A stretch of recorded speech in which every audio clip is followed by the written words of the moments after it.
welcome back to another exciting episode of the Rocketeer Minute, where each and every day, Monday through Friday, we go over 1 minute of the greatest adventure movie Walt Disney ever made, the 1991 Joe Johnston-directed movie, The Rocketeer. I'm one of your hosts, Jim O'Kane of TVDads.com. And I'm Hal Bryan, an airplane nerd from the Experimental Aircraft Association here in Oshkosh, Wisconsin.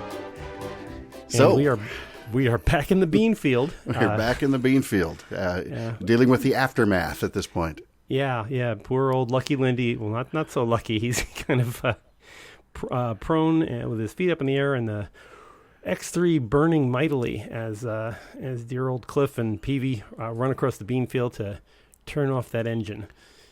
So, what do you think about that? The fire effect coming out of the back of the thing. It's burning hot. It's so intense. To me, it looks practical. It looks there the way the lighting is, but he shuts it off so instantaneously. How do you think they rigged this? I'm thinking, well, my belief is that there is a light just above his leg, just out of frame. It's a spot, and I think it's lighting everything up. They shut it down. There's a mirror below that's shining up, that's reflecting into Billy Campbell's face there. Okay, like and a mirror below the statue, or in the foreground, or in the like underneath the exhaust port of the rocket pack. Oh, okay. I think there's a light there. I think there's like a Fresnel spotlight shined directly at it in bright yellow orange. Right. And then those flame effects are animation. That's animation. Really? Is it just? It really does look. It looks so tangible. Well, if you notice that the smoke disappears at the same moment. Yeah, that's true. It does just vanish right away. And then there's a few little drifting sparks and things as well. Right. I think those. If you've sort of framed through it, but yeah, it is a great effect though, and just the way that the lighting goes. And there's just that little puff of a few sparks at the very end. But I think that's an animation. Great though. I mean, it's totally believable. And what really sells it is that sound of the turbine, the fan winding down. Yeah, it's a nice whine. You can tell it's been at a really, really high RPM. It's there's a little bit of a metallic texture to it. The slower it gets, it almost clicks a little bit. There's something just really earthy and just rich about that little sound. I used to work in a server farm for an aircraft company, and at the time that this movie was out, this particular sound of the shutdown sounded exactly like a Compaq 5200 server as it went off the rails. Wow. So then we said, I mean, I know it's kind of a pleasing sound here, but it was a very negative effect when I used to hear that going, oh dear. But a great little scene. I love the lighting in this. It's completely unrealistic. There's a gigantic flood. Obviously, there's a carbon arc lighting up the entire field. Right. Which is supposed to be lit up by just the light of, I guess, the moon maybe. And, well, actually, the moon isn't out because I'm trying to remember, we have not seen this yet. Later in the day, we're going to notice that there's a third quarter moon the following day. And I'll point that out in a future minute. Hey, spoiler alert, Jim. Okay? Yeah, sorry. Let's not give away the moon phases. Let's not give away the store. And, of course, I haven't looked up the moon phases for October 15th of 1938, but I'm just wondering how correct that is. Knowing Dave Stevens is probably absolutely right. It probably would be. So I think in this scene, too, they're supposed to be lit by the headlights of their car, of course, too, which is off, out of frame to the left. Yeah, but those are some really, really good headlights. Heck of a headlights. And they're casting a shadow going the other direction, so that's quite an effect.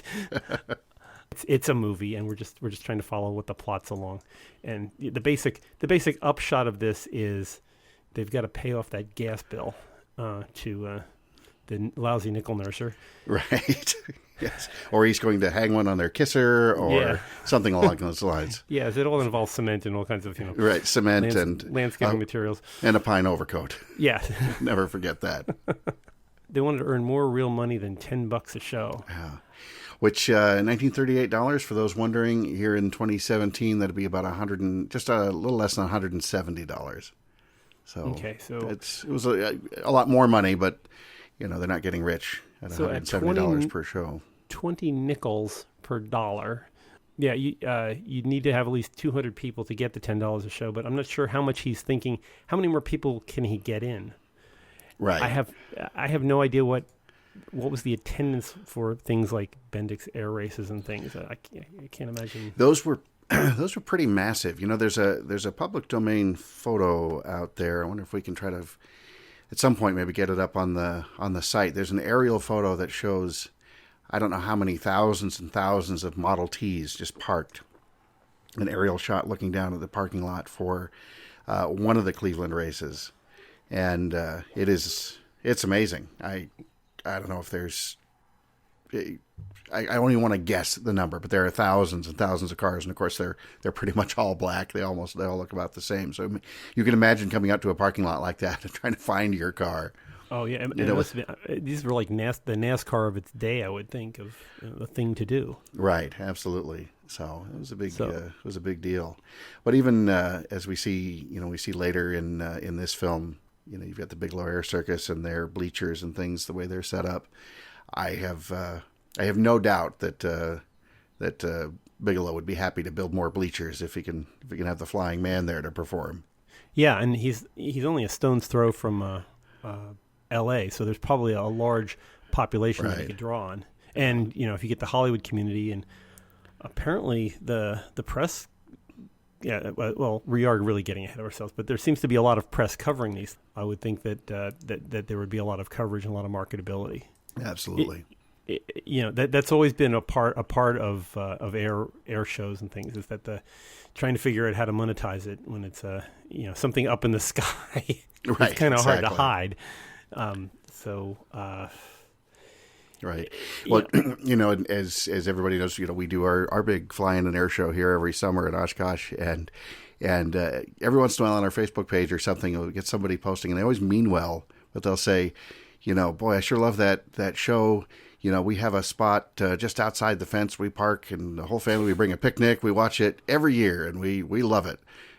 Okay, well, if you really liked it, you come inside, but you got to pay the price of admission. But still, yeah. Oh well, it's and this is an internal struggle that's been going on for at least 70, 80 years with this. Exactly.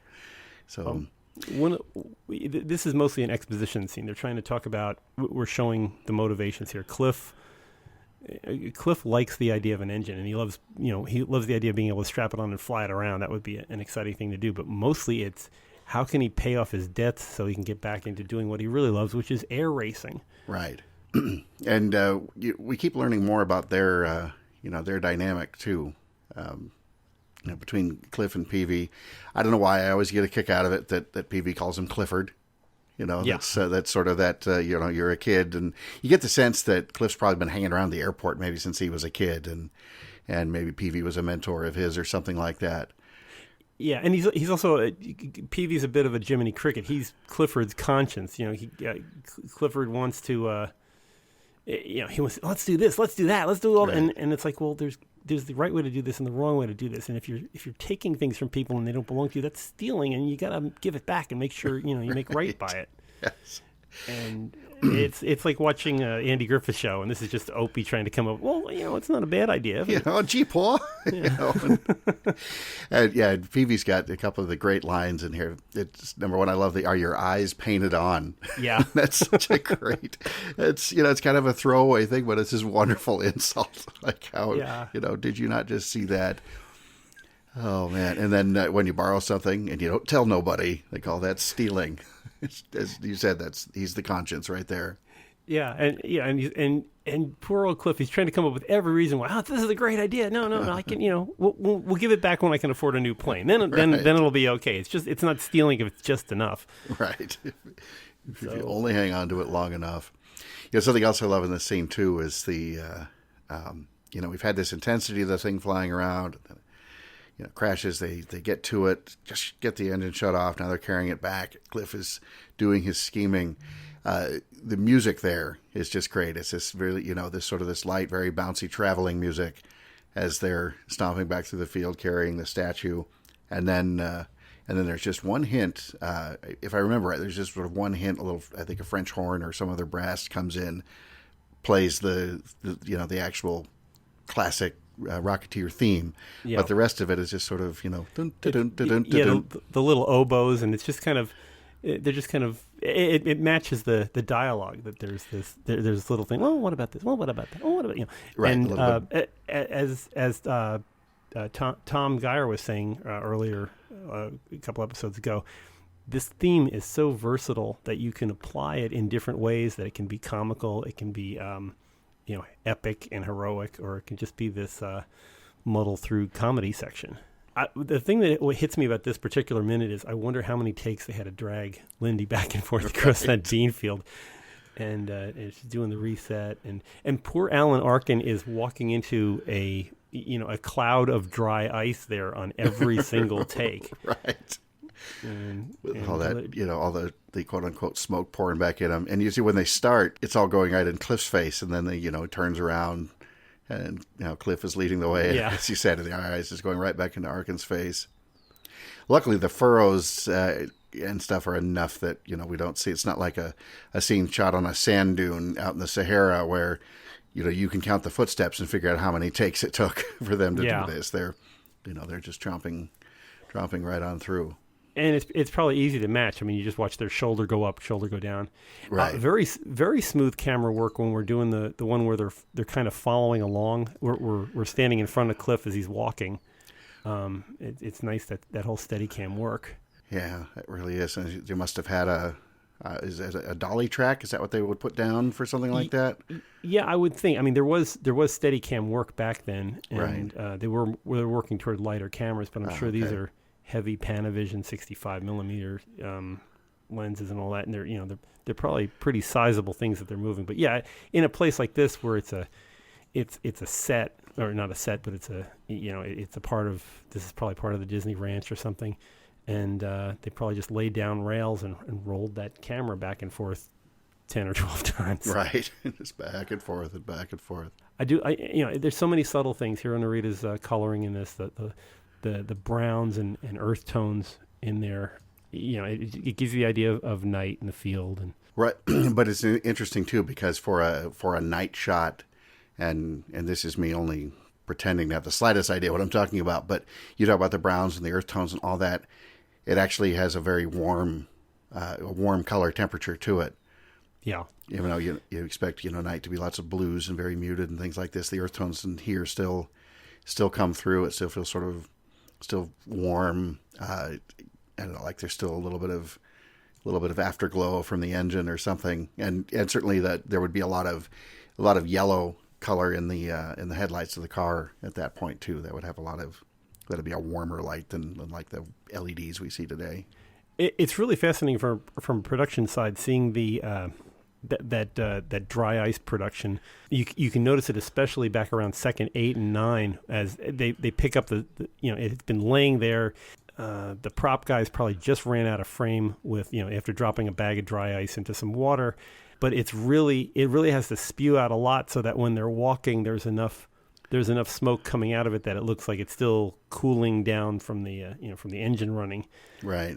But that initial pickup when they're just kind of turning Lindy around, it's really chuffing away. It really is. Well, that's why I said it's funny in that shot right there. It almost looks like Cliff is just specifically maneuvering to get out of it and pour it into poor Peavy's face. Just a beautiful scene. We don't quite get to the part we get to the part where he's regarding the crescent-shaped head of Lindy, or what's left of him. Right. Which would explain why he's going to need another piece of costuming before he gets into this outfit. Well, it's amazing how this minute broke. It's just, I think we're going to need and then bam, there it goes. And they go, come on, let's, can't this minute be 62 seconds long so we can hear the magic word and know what's coming? But anybody who sees the movie knows what's coming, and you can certainly tell of context looking, as you said, at that big old chunk out of poor Lindy's head. I was trying to figure out what Lindy was made out of, because it looks, having a dog, he kind of looks like he's made out of milk bone. Or maybe he's like this being recorded just a little bit after Easter. It's kind of like a bunny that just got forgotten behind the couch. Right, exactly. So I don't know if that's, I would guess, some kind of a plaster. It's not going to be a real high-end material, I wouldn't think, to have, since this is just a statue advertising a flight school.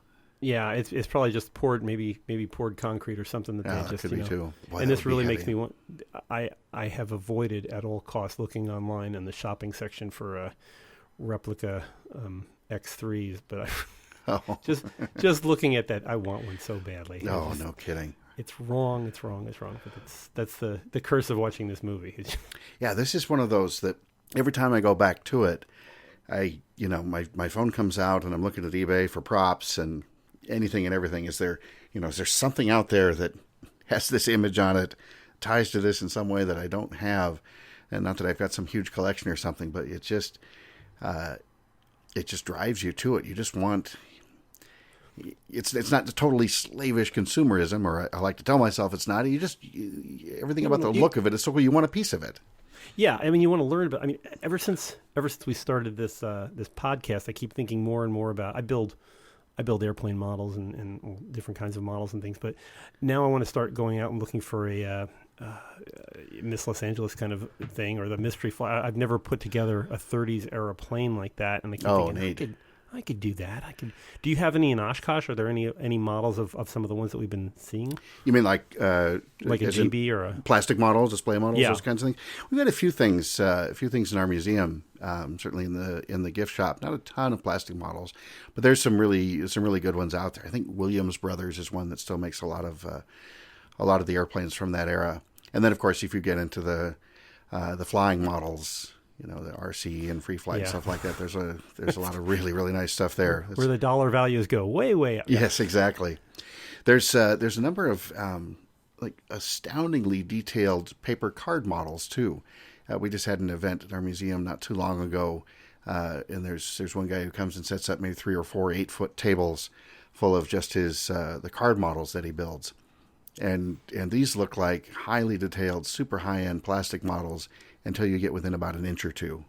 And you got things like a 1/48 scale X15 that just looks flawless. And then you get up there and you think that's all folded paper. It's mind-blowing. Yeah, I've seen most of my museuming goes toward rocketry, and they've been having a lot of metal laser-etched lunar modules and things like that. Oh, sure. That have things like the handrails have rivets and all kinds of stuff, and you're like, how do they do this small? But yeah, it's so tempting. It's just right there, and you can just it's in a little package, and you say, let's just take this home and I can do this. Right. But yeah, I guess with the arrival of 3D printers and stuff, we can get to the point where you can just download a 3D model and have the thing carve it out of monofilament line. Right. But can it make us a functioning rocket pack?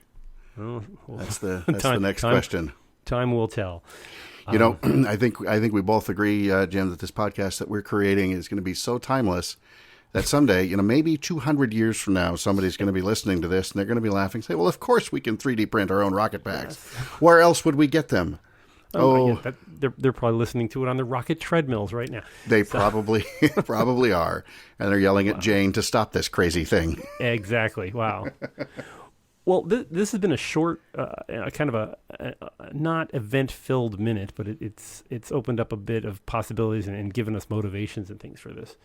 And, of course, tomorrow we're going to meet one of the other major characters who we've only seen in 2 dimensions. So that's going to be an exciting beginning of the week and a discussion as we go from the world of aviation into the other side of L.A., which is the world of Hollywood. So we'll be picking that up a little bit more tomorrow. I would like to thank everybody for joining us here. We're 21 episodes in already, and we still have an audience. So very exciting. But you can, if you'd like to join us on the conversation, we're in a bunch of different social media. So join us out there.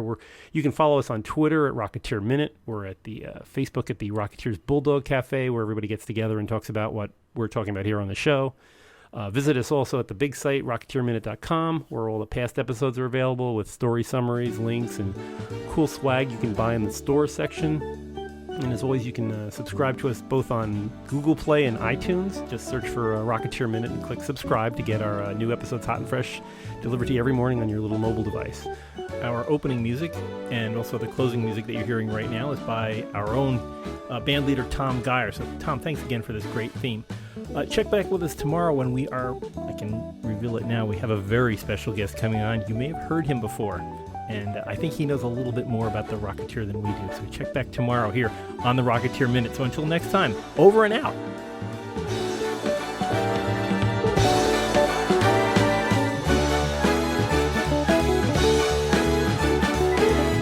Go get him, kid.